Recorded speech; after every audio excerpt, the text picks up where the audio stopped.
PoK में जो आग इतने सालों से दबी हुई थी वो अब खुलकर भड़कना शुरू हो चुकी है। हालात ये हैं कि वहां पर जबरदस्त प्रदर्शन हो रहे हैं। कल हमने आपको एक तस्वीर दिखाई थी, पुलिस ने कंटेनर लगा दिए तो लोगों ने कंटेनर नदी में बहा दिए, बड़े बड़े कंटेनर।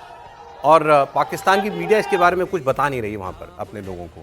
इंटरनेट बंद कर दिया गया है, आवाजाही के सारे साधन जो हैं वो ठप कर दिए गए हैं।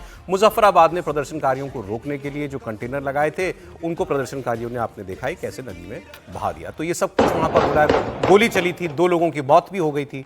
फायरिंग की तस्वीरें भी आपने खूब देखी थी। अब वहाँ तो ये सब हो ही रहा है।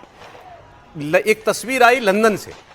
लंदन में पाकिस्तान के उच्चायोग के बाहर कश्मीरी लोग पहुंचे और उन कश्मीरी लोगों ने वहां पर जोरदार धरना दिया, जोरदार लाउड स्पीकर पर नारे लगाए और मजबूर होकर लंदन हाई कमीशन में पाकिस्तान के राजदूत को या उनके जो भी और राजनयिक होंगे उनको सड़क पर उतरना पड़ा, उनकी मांगें सुननी पड़ी और उन्होंने साफ साफ कहा कि तुम्हारे देश की फौज ने मासूम कश्मीरियों को कत्ल किया है। तो हमारी मांग है कि पाकिस्तान की सेना, पाकिस्तान की सरकार अपनी पुलिस और अपनी सेना को पीओके से वापस ले। अब तुम्हारी मौत है, अब तुम्हारी मौत है।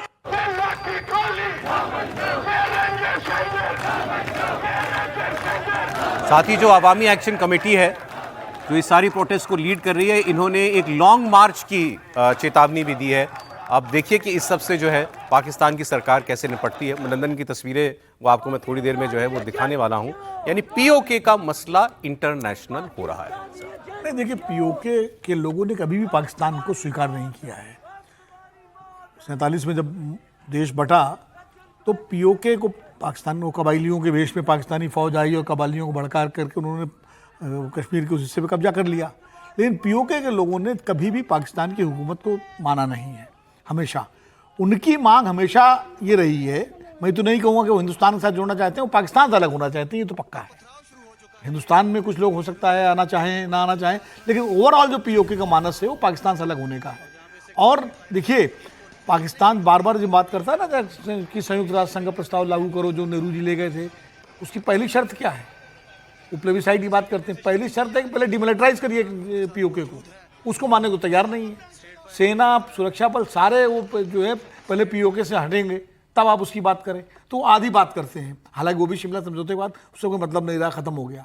लेकिन पीओके के अंदर पाकिस्तान का जो कब्जा है वो जबरदस्ती का कब्जा है, फौज के दम पर कब्जा है और हमेशा इस तरह की खबरें आती रहती हैं।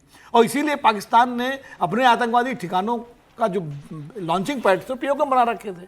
उनको ये था कि हमला भी होगा, भारत अगर आतंकवादी ठिकानों पर हमला करेगा तो मरेंगे तो पीओके के लोग।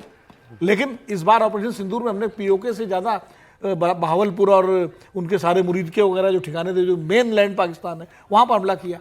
तो पाकिस्तान खबर आई ना कि खैबर पख्तूनख्वा में सारे आतंकी बेस शिफ्ट कर रहे हैं, क्योंकि वो अफगानिस्तान के बॉर्डर पर है, उनको लगता है दूर है। लेकिन हमारी मिसाइलों की रेंज से बाहर कुछ भी नहीं है, ये पाकिस्तान को समझना चाहिए। दूसरी बात ये है कि पाकिस्तान में जो डोमिनेशन है वो पंजाब का है, सब कुछ वहाँ पंजाब के लिए है। सिंध वाले तो असंतुष्ट हैं पाकिस्तान से, जियो सिंध का आंदोलन बहुत लंबे समय तक चला। पख्तून जो है उन्होंने कभी पाकिस्तान के अस्तित्व को ही नहीं माना। फ्रंटियर गांधी तो इस बात को लेके उन्होंने कभी पाकिस्तान के एग्जिस्टेंस को माना ही नहीं, इसीलिए आज़ादी के बाद 9 साल वो जेल में रहे पाकिस्तान की। बलूच आप देख ही रहे हैं, रोज बलूचों का जो है वहाँ किस तरह संतोष चल रहा है, झगड़ा चल रहा है। तो पाकिस्तान तो बड़े गहरे अस्तित्व के संकट से गुजर रहा है इस समय, हर तरफ वहाँ असंतोष है।